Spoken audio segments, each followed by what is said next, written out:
I'll eventually be hired as talent or, as a commentator. And I don't want to just get on people's platforms and waste my time, waste my opportunity, and just say anything. Hey y'all, and welcome to Let's Talk Sis. I'm Shekinah, your host, and as we spend time together, I can promise you 3 things.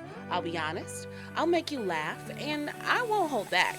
Let's Talk Sis is your essential girl talk destination where you'll hear about life from the perspective of a Black woman in America, as our stories often go untold. I can assure you, while honest, we are a community for growth and love. Remember to like, subscribe, and share the podcast. Now sit back, relax, and let's talk, sis. Hello, beautiful people, and welcome back to Let's Talk Sis. Listen, y'all, this is a safe space for Black women who are deeply emotional, have not felt seen, heard, or valued. Just so you know, sis, we have room for you here, okay? I am Shekinah, the host of this amazing podcast, and this is absolutely one of my favorite places to be, all right? So, just to remind y'all, this is a community, okay, built on conversation. So it's not just what I have to say. I absolutely want to hear from y'all too. So if you have a timeline topic, a let's talk topic, or a question, comment, or concern you want addressed here on the pod, you can email me at the Let's Talk Sis pod at gmail.com, and we will get into the things, okay? So just so you know, as I mentioned, this is a community all about promoting authenticity in conversation to heal, grow, and inspire our audience. So if you love what we do here, you can support Let's Talk Sis in one of many ways, okay? It is extremely easy to support the pod, and the first way that you can support is engagement, okay? I need you to be liking the episodes, commenting on the episodes, double tapping the screen, and if you don't know what to say, purple heart emojis and sparkles are always welcome in the comments. All right, that's an easy way for you to send me love. And the more that you engage with the podcast and our episodes, the better I perform on the algorithm, and that helps us to grow. All right. And speaking of growth, you can also support the podcast by sharing episodes with people that you know and love. As I mentioned, we are building a community, so I need your help in making sure I'm connected with the right people. And last, but certainly not least, you can always support the Let's Talk Sis podcast on a monetary level. All right. You can send your girl a cash app at $KindaTay8, or you can buy me a coffee by tapping the link in the show notes or visit buymeacoffee.com/Let's Talk Sis. All right. Whatever way you decide to support us, just know that your support helps to keep the content going, improve the content, grow the team, and allow our mission to move forward. Every contribution, from comments to cash, make a big difference in building our community brick by brick. Okay. All right, y'all. Now that we got those announcements out of the way, let's get into our timeline topic of the week, okay? I read a quote that said, "I was keeping my old wounds fresh as evidence for a trial that would never come." I was keeping my old wounds fresh as evidence for a trial that would never come. All right. So for my listeners, people who aren't watching us down to the YouTube, while I appreciate y'all, there is a whole nother experience on YouTube, I promise you. But anywho, there's a young lady, she's basically just talking to the camera, and it says, "I was keeping my old wounds fresh as evidence for a trial that would never come." And basically, this video struck me because I think we all can relate to being hurt, to having trauma, to having disappointment, unmet expectations. I think we can all relate to those things on some level. And I think we can also all relate to holding on to the expectation or the idea that you might at some point get to state your case. You might at some point get to confront this person, this situation, this system, and have your trial heard. And so because of that, we are constantly telling and retelling and keeping that wound fresh so that when we go into that trial, you can see, hey, you cut me right here back in 06, right? You cut me deep back in 08, and I'm still bleeding to this day. Not because you keep cutting me, not because I didn't have access to band-aids and peroxide or stitches, however deep the cut is, right? But because I want to make sure that you know that you cut me. And don't get me wrong, sometimes that day will come and you deserve to have that day, right? A lot of times we deserve to have that moment, but the reality is a lot of times we won't. We just won't. We won't ever get our parent to apologize. We won't ever get that system to collapse. We won't ever get that opportunity to tell the person how they wronged us. And the question is, do we continue to walk around bleeding because and expectation for that day, or do we go put a band-aid on that thing and move on with our life, right? Not discounting that you were hurt, not discounting that you were disrespected, not discounting that you weren't heard. But what do we do when we don't have the opportunity to stand trial for our wounds? The comment says, definitely relatable, but sometimes no closure is all the closure you'll get. And that's the hardest piece, right? That's the hardest piece. I was a big ghoster. I'm not even going to say was. I'm still a big ghoster, right? I'm not one who's going to sit down with you and have a conversation with you about the fact that I'm no longer fucking with you. Right? Typically there has been an incident that it is pretty clear. I'm not rocking with you on that, right? But a lot of people don't. A lot of people need to sit down and talk about the things that they've done. And I think there's levels. There are certain relationships in my life where I absolutely have been wrong and feel like I need to have a conversation about it. And then there are absolutely relationships in my life where I'm like, yeah, move on. Done. Good on you. You know? But I just want to encourage us that, again, some of those wounds that we are walking around retelling, re-injuring, showing off to people, hoping, right? Maybe if we tell enough people, if I complained enough, if I scream my story loud enough from the hilltops, that y'all will be on my side. The system will collapse. The person will fail. The thing will stop happening. If my wound is fresh enough, I'll have my day in court. And that's just not a safe and healthy expectation for us to have. And so I want to encourage us to take inventory of which wounds will we get a trial for, and which ones will we not, right? And it comes with maturity. And again, it's not to say you weren't cut. It's not to say you were not hurt. It's not to say you are not healing. It's not to say you didn't have to stitch your arm back on, right? Because a bitch cut that shit off. But it is to say, like we got in the comments, talk to your therapist, not me. Okay. All right. So with that being said, y'all, let's get into our Let's Talk topic of the week. Pew, pew, pew, pew. All right, so this week I want to share with y'all my life coaching journey. I am becoming a life coach. Yay! Okay.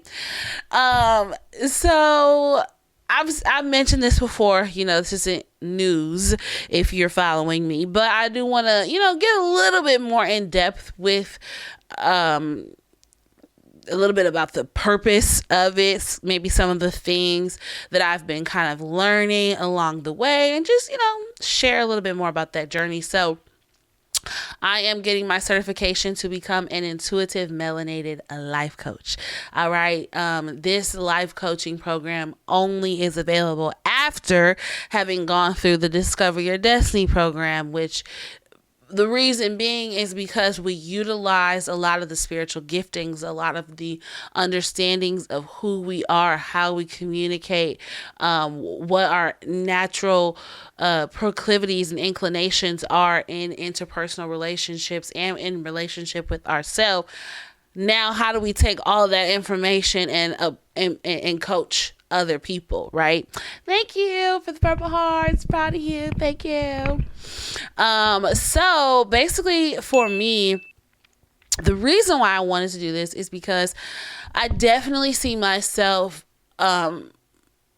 now more than ever, really creating and curating. Last week I spoke about Girls Night In, curating these spaces for women and people to gather, and to come into one sort of synergy and energy. And I want to make sure that I am being responsible with my influence over them, right? I am, creating the spaces. I'm collaborating with people.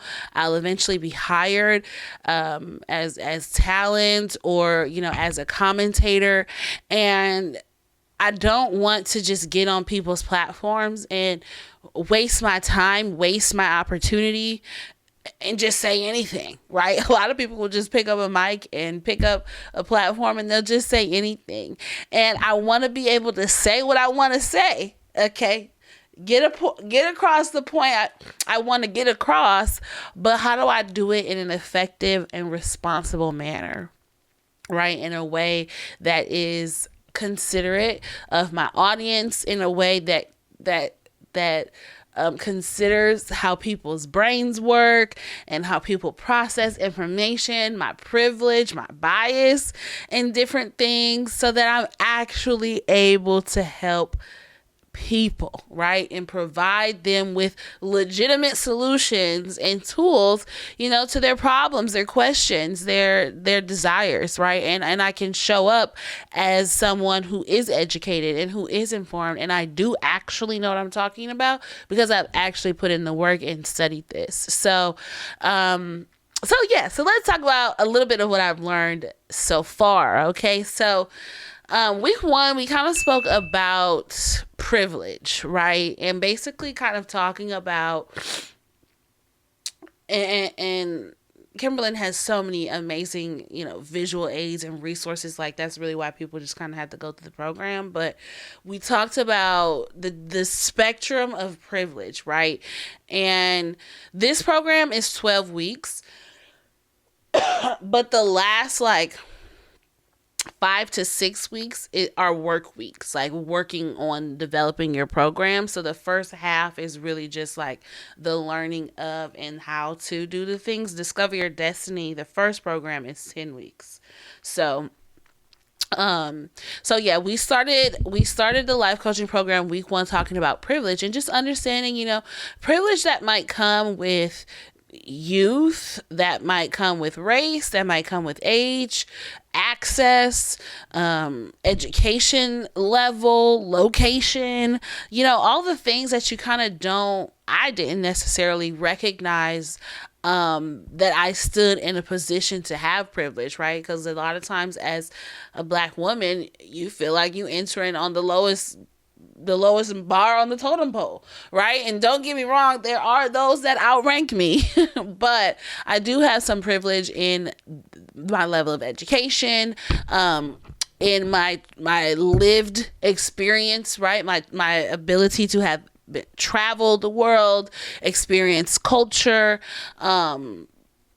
age, right? I have a privilege in age in that one, youth in my body, understanding of the world as it is today as compared to maybe someone who is a bit older, more disconnected from me. I didn't realize I had privilege of good parents in the comments. Same thing for myself as well, right? Parents who didn't beat me, parents who weren't abusive, parents who showed up in the best way. Like, all of these things are privileges that I come with as a coach.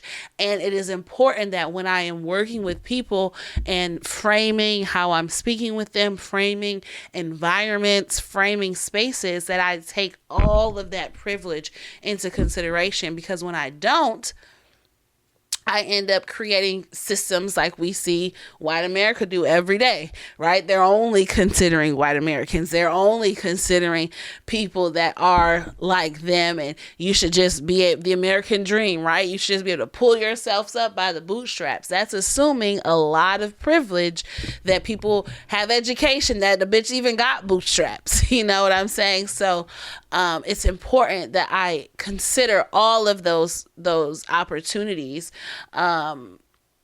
when I am creating space, right? Maybe I don't even have boots in the comments. Exactly. So with that, there's also, we talked about something called, courageous conversation compass. Okay, so this is how we approach conversations based on a particular privilege that I have as a coach in the experience. So I can either approach a conversation from an emotional, an intellectual, a moral, or relational standpoint, right? So, because I know TikTok and Instagram better, I can approach someone who doesn't, maybe from an intellectual standpoint, because I know things, right? I'll ask questions through that lens, because I am a woman in my 30s, and I've been through some sort of emotional heartbreak and turmoil. I may be able to approach a certain situation through an emotional lens, based on the emotional work, emotional circumstances, emotional privilege and maturity that I may have. So, it's extremely helpful understanding all of that in an effort to make a psychologically safe space for my client. Right. Next thing, week 2 that we did the race walk. So this was so that I have an understanding and awareness for how I present in the world and how others may see me and what bias comes with that, right? Race is nothing new. It's not a new concept. Obviously, I created this platform specifically for Black women because I am aware that we show up, we have a specific set of experiences in the world considering our race and our gender. And how do I create a space that is targeted towards that? On the same token, I have to know that as a coach, I may have now these biases, right, where I am entering certain situations, always looking for, maybe how they don't support Black women. I have this bias and this assumption that there isn't going to be resources for Black women. And I may approach conversations and questions with that bias. So this race walk kind of helps us in the way that it was formatted. It helped me to, become aware of bias. It was really the main thing, and how I am bringing that bias into a coaching environment. I was talking with one of my friends, and I was telling her how when people say they can't cook, it just really grinds my gears. I don't know. We went down the rabbit hole of why and all the things, but one of the things she was saying is, you have this bias that people had access to good teachers to teach them how to cook, right? You're assuming that people have the access to the things, and I'm like, nah, it's really not that. It's just like the comment said, you can if you really try, right? It's one of those things that just bothers me, because is it that you can't cook, or that you don't want to learn? you know? So I have this bias that people who say they can't cook are succumbing to a defeatist attitude, and that may not always be the case, right? It may be, like we spoke about on the last episode, motivation equaling expectancy times value. They may not expect that they can succeed, and so for that, the expectancy is zero. Sure, it would be extremely valuable and helpful that a men know how to feed themselves, but because they don't expect they can be successful, their motivation to trying that is going to be zero.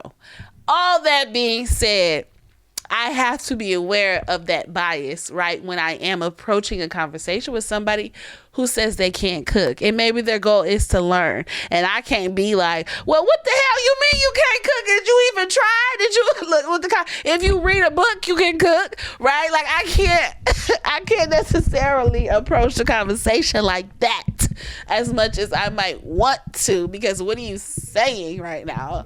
I have to have that bias in my mind, because having that bias, knowing myself as a coach, I can be aware of blind spots that I have and that my clients may have, right? And how we make other people aware of those blind spots, because then we can better control our impact to align with our intention, right? I intend to help you understand and learn how to cook, but if I'm coming at you like you should already know how to cook, I'm probably not going to get you to be able to cook. So I got to align my impact, which is how I'm saying, what I'm saying, why I'm saying, the way I'm saying, to my intention, which is to get you to cook. So that was extremely helpful, understanding bias. And then the last week I'll talk about is week 3, which is one of my favorite weeks, which was kind of learning our outcomes versus objectives. So what do you want participants to be able to produce or be able to do by the end of the learning experience? That's the outcome. And the objective is, what do you want participants to learn by the end of the learning experience? And this really helps me, because I am big picture. I'm big, let's just jump in and let's just do the things. Let's just try it. Let's just see. Okay, what's the worst that can happen if we click this button that says don't click it? Oh shit, it blows everything up. Okay, well, I guess we gotta go get new stuff, right? That's me. And so I will jump into, okay, girl, let's do some life coaching. Let's do some coaching. Tell me some things. What you want to talk about? Okay, well, let's see. And, figure it out in the moment, as opposed to being responsible, being intentional with the platform, with the experience, and saying, these are the things I want you to come out of this experience being able to do. And these are the things I want you to come out of this experience knowing, right? And so, being able to give myself that framework, give myself those operating guidelines, if you will, has really been impactful in creating the spaces like Girls Night In, so that, I know that when people walk away from this, they know I know that they had these experiences because I was intentional, right, about structuring it into the experience versus just kind of hoping, I hope they meet somebody they didn't know, or I hope they have a good time, or I hope it was nice, versus, no, it's going to be a good time because these are my outcomes. These are my objectives. These are the things we're going to be out here doing, right? So, I'm able to now take that skill and apply it not just to a one-to-one life coaching experience, but to all the different things that I'm creating in the Let's Talk Sis universe. So we also came up with what is called our credibility statement. And I just want to read that to you all, just to, kind of put it out in the ethos here. It says, my coaching helps women to see what they can't see. I help them get out of their own way and lean fully into God's plan. Navigating my own failures and doing my own introspective work, I can speak firsthand to the power of surrender and grace that comes with having someone to go through it with. Now I can confidently say that I am a dream awakener and a soul healer. With those unique giftings, I will work with women to activate and align their dreams and souls with what God has called them to be, while navigating new phases in life. So that is what I'm doing, who I'm trying to work with, kind of what my intentions are in all of this. And, really helping women who are navigating new spaces, whether that's relationship, career, or rebranding themselves personally or professionally. I want to help you align that with God's plan and with your desires in the best way possible. So so that was fun. That's what we've been working on the first few weeks. Obviously, like I said, it's a 12-week program, so I'll come back and I'll do another check-in and update on all the things going on down to the IMLC, okay, Intuitive Melanated Life Coaching Program. So with that being said, y'all, it is time for our conversation challenge. All right, so let's see, where am I at? This week's conversation challenge is: what tools or resources can you provide others to help them better understand the visions, plans, or points that you are trying to make? Right? The one thing that going through this life coaching program has really helped me identify is, as I mentioned, I'm a big picture kind of person, and I can't assume that people come to the table knowing the things I know, valuing the things I value, having experienced the things I've experienced. And it is my job and my duty to help give them the tools, the scaffolding, the resources, the explanations, the visuals, all the things that I can to help them clearly see this vision, this plan, this point I'm trying to make, if I truly expect them to have some sort of understanding. And if I'm not providing people with that, I'm doing them a disservice. So what tools can you provide others to help them better understand the visions, plans, or points that you are trying to make? I would love to know in the comments. And just so y'all know, if you want to find more Let's Talk Sis, you can connect with us on Facebook. You can search up the Let's Talk Sis podcast and you'll find episode clips and special announcements. You can also connect with us on TikTok. We post over there every day. We are the Let's Talk .sis pod on TikTok. And last but not least, if you have not already, please subscribe to the video. We talked about all the ways that you can support, and subscribing is absolutely one of those. All right. Share this conversation with your aunties, your sisters, your cousins, because if you didn't get something, girl, you weren't listening. Okay, so just rewind, listen, and take notes. All right. I appreciate y'all for listening to me and hanging out. This has been the Let's Talk Sis podcast. We'll be right back here for another episode next week. Bye.